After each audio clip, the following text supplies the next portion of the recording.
Northwest Indiana, as I mentioned to you guys before on the channel, for those of you guys who live outside the state, it's basically all part of the same metropolitan area with Chicago. It's literally like right across the border of Chicago. The east side of Chicago kind of borders Northwest Indiana, but this story is coming from over there. So Gary, Indiana is kind of like almost like a sister city to Chicago. But there's a motorcycle group, and I'm going to call them a group because every time I do one of these videos about these motorcycle clubs, we have an argument about whether to, call it a gang or a club. The police, the media, and myself usually call these things gangs because they engage in gang-like activity. A lot of the club members, always hop in the comment section and take issue with that. They insist on being called a club. We've already been through this argument before, man. But anyways, this particular motorcycle group, club, gang, whatever you want to call it, is called the Sin City Disciples, Sin City for the city of Las Vegas. But they actually started in Gary, Indiana. And this is a predominantly black motorcycle group. So there was a story that came out actually in the Chicago media as well. And this was from about 7 years ago now, in which 3 men were charged in basically murder and conspiracy in a contract hit of somebody who was expected to be a witness. They hadn't testified yet, but they were expected to be a witness in an attempted murder trial for one of the men. This was being reported by multiple media outlets, but the Chicago Tribune actually reported it as well. So 3 guys, Michael Rivera, Ronnie Major, and Antoine Gates, were charged in this, and the victim was a woman, and her nickname was Pie Face. Her name was Jocelyn, and she was basically killed to prevent her from testifying. Now, this is some, organized crime mafia type stuff, but it just goes to show, man, how even like these women can get murdered, even if they're not, combatants or anything like that. But at the time they were saying, and this is from 2016, they said 3 Gary men had been charged with murder and conspiracy to commit murder in a contract killing of a witness who had been expected to testify during an attempted murder trial for these men. Antoine Gates, who was at the time 39, he's now in his mid-40s.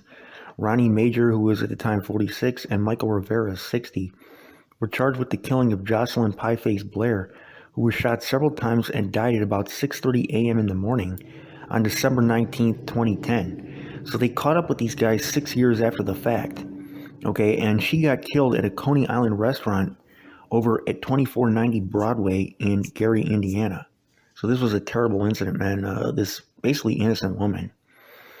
Because I consider, people who are just, get caught up in this stuff and killed because, they give information. And this is one of the things that keeps cities dangerous, because when people are too afraid to, cooperate with the police because they're going to get killed, then the police can't solve these crimes.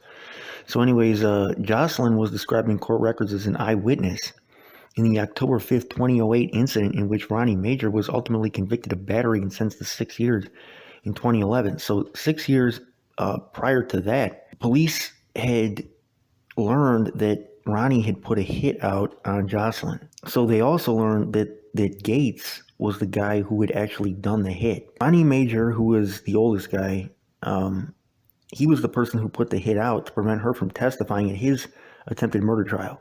So 6 people, including a woman, were charged with murder and perpetration of robbery in the August 2010 killing of a guy named Franklin Simmons, who was 61. So one of those guys was convicted in the murder for hire of tow truck operator Carl Griffith, who was 72 years old, in Portage, who Ronnie Major's wife, Sharice Major, allegedly wanted killed because this guy had helped her after his release from prison and had fired her from Ronnie Major's affordable towing firm, according to court documents.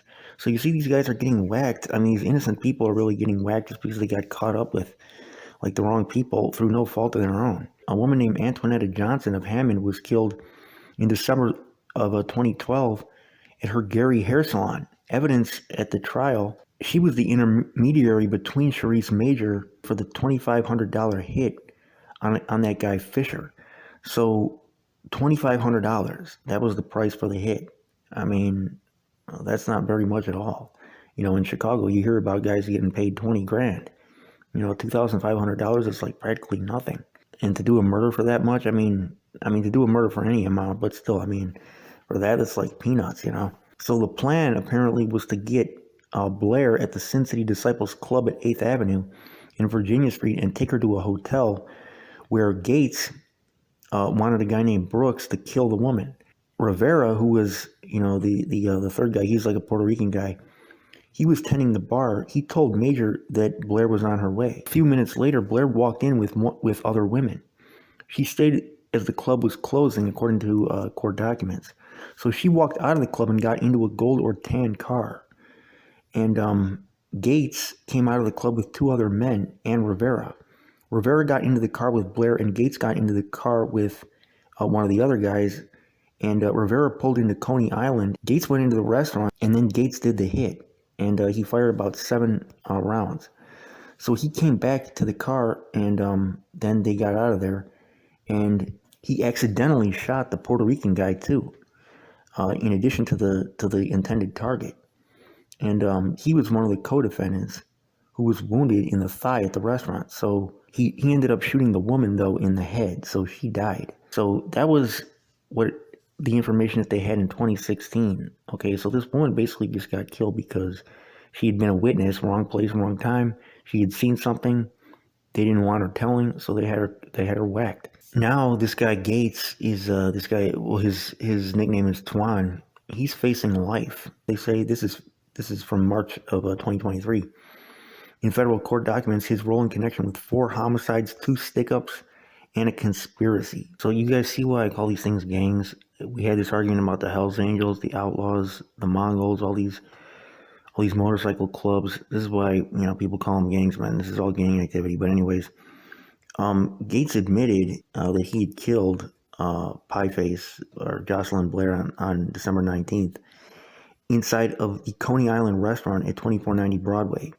She was an eyewitness to a 2008 shooting in Gary, for which Ronnie Major was later convicted of battery and sentenced to 6 years, according to court documents. She never testified at Major's 2011 trial because she was killed months before. So Gates also admitted roles in connection with 3 other deaths for his role in a robbery that killed Carl Griffith, 72 years old, of Portage. According to court documents, he was shot 3 times on November 1st of 2012 outside his home. And Franklin Simmons, 61, was killed on August 16, 2010, in an illegal gambling house over in the 1300 block of Johnson Street in Gary. And a guy named Kevin Champion, 41, was shot dead outside of Champ's Liquors on August 15th of 2010. So most of these people were just innocent people that just, crossed paths with these guys and ended up losing their lives, man. You see how they target neutrons? So elsewhere, Gates and 2 others robbed a Radio Shack in October of 2012 in the 7900 block of Calumet Avenue in Munster. He and 3 accomplices kidnapped a currency exchange manager in 2010, taking her to the store on the 300 block of Clark Road, forcing her by gunpoint to open the safe and stole cash, according to federal documents. So 15 Sin City Disciples members, including Ronnie Major, were indicted in October 2021. So it eventually all came crashing down, this crime spree, man. But you see, again, why I call these things gangs, man. And you see how they involve people that, aren't like a physical danger to them. Like, these are not guys trying to kill them or anything like that. It's just like people that just cross paths with them, people that are, working at stores that they want to rob and stuff. And it's just like they involve neutrons left and right, man. Left and right. So, this is why, people don't respect it. And it's gang activity. And this is why the feds call it gang activity, man. You know what I'm saying? Like, so for anybody who's got complaints about it, if people don't separate themselves, because this is like a 1%er club, the Sin City Disciples, like the Hells Angels, the Outlaws, all these other gangs. And this is the type of stuff they do, man. They don't keep it amongst other street guys. They involve people that are neutral. So anyways, man, you guys see how they get down, and this is why people talk about it the way they do. And yes, I know the police kill innocent people too, but that's not like, this is a whole topic of a whole other video, man. But the police that do that, there's a backlash for them too. And I wouldn't say that the gangs necessarily get caught more than the police. I would say that right now it appears to be about the same. Although I don't know for a fact, but at least that's the way it appears. These innocent people that they kill, they got kids. Okay, who's going to support the kids now? They got moms. Who's going to take care of them when they get old? They got, brothers, aunties. Everybody now got to suffer because what? Saying like, look at some of the reasons why these people got killed. Because of what? So anyways, man, this is why people call them gangs, and you guys see my point. Even if you don't agree with my point, you can see where my point is coming from on these motorcycle clothes. Your boy, when you see a report, I'm out.